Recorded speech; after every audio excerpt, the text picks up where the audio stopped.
Pagkagaling ko sa sakit ay naghanap kami ng gulay na pwedeng lutuin. Charot! Kasama ko si Kuya Jovel at si Ate Eileen. Sa aming paglalakad ay nakita namin ang mga patubong saging. Bananas! Bananas! Nasaan ang leader niyo?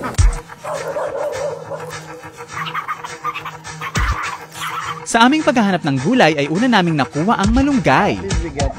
Beyonce, can you handle this? And then okra. We got 3 okras. Okra Winfrey. Sa sobrang tuwa ko sa mga okra ay lumipad ako.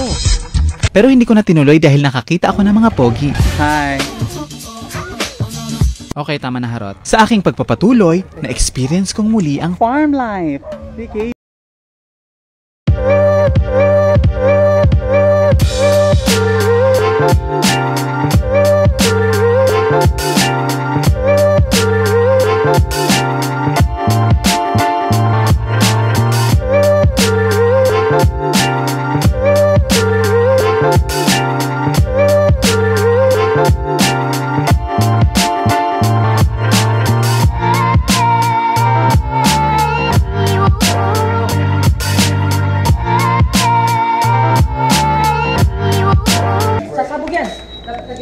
Oh no, sasabog. Salted vegetables with sardines.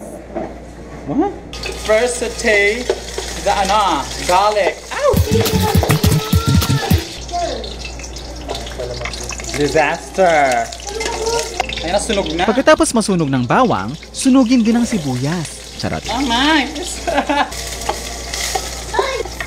Naging grilled garlic and onion. Isunod ang kinunaw na tubig sa sarsa na nasa lata ng sardinas. Shucks!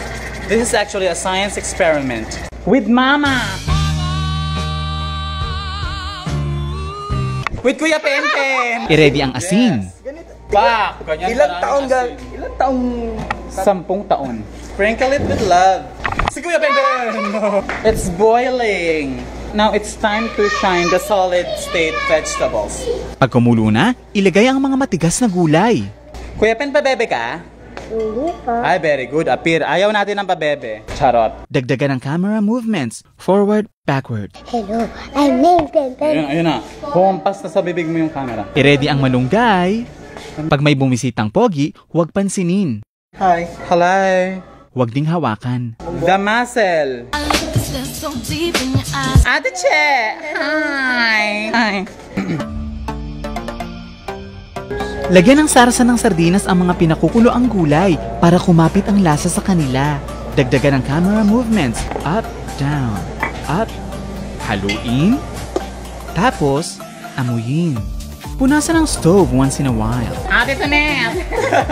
Himayin ang malunggay hanggang maging kasing ganda ko. Pag maganda na, ilagay nyo na. Makapit ang malunggay pagbasa. Hindi agad ito nagle-let go, kaya dapat panindigan yung hindi kayo para sa isa't isa. Ay, may nakaka-relate. Char. Lagyan nyo ulit ng sauce ng sardinas hanggang sa lumabo ang inyong paningin. And the sardine! Alam niyo ba na ang sardinas ay may mataas na level ng omega-3 essential fatty acids na pumipigil sa paglabo ng ating mga mata? Kung hindi nyo pa alam, ilagay na lang natin ang saluyot. Isalansan ng maayos at kilitiin. Tapos, selfie. Wala kaming sandok, kaya siya yung ginamit namin. Finally, Yay! ilagay na ang sardinas. Yum, yum! Soak in it. Wala pala kaming pepa, kaya soak lang. And the chili! Salted vegetables in water with Chef Jubel. Ah! Let's taste it. The time has come to taste the cook. The time has come to taste the food. Ako si Mr. Suave. First the sabaw. It's like a grilled. Ayos lang. Chesera. Kasamahan naman ng kanin eh. Charot! Ayun na, may kanin na! Parang ay, magsasayang pa pala! Habang hinihintay na maluto ang kanin, mag-explore muna. Okay, ay! Back! Tortang talong. Ano sa English ang tortang talong? Tarted egg. Fried eggplant. Ano na? Oh, ito! Chef to! Chef yan! Ano sa English ang tortang talong? Fried eggplant. Ha? Fried eggplant. Fried eggplant. Bakit? Hindi pwede. Omelette, di ba? Torta. Ah, pwede. Eggplant omelette. Galing mo, Tea! Kailangan itapon ang basura pagkatapos magluto. Deray! Itapon na ni Kuya JR! Bye, Kuya JR! Bye-bye! Hi! Hindi namin inubos ang malunggay dahil masyadong madami. We can dry this to make it powder. Then, pwede mong isama sa mga kanin sa ulam. Oh, pwede isangag. Hintayin na natin ang pagkain. Pag malapit ng maluto, yayain na ang lahat. Kakain na! Ay, ko na ba mo? Teka, seryoso. Amoy... Pag galing ka sa kusina, mangangamoy sibuyas ka. Kaya yung iba, pagkatapos magluto, nagpapalit ng damit dahil sagap na sagap mo ang amoy ng kusina. The moment of truth. The moist. Chiri. Yum, yum.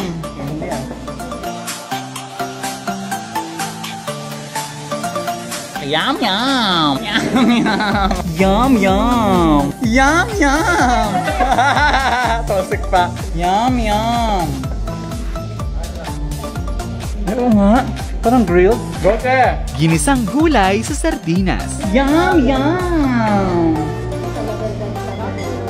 Until next time! Mwah!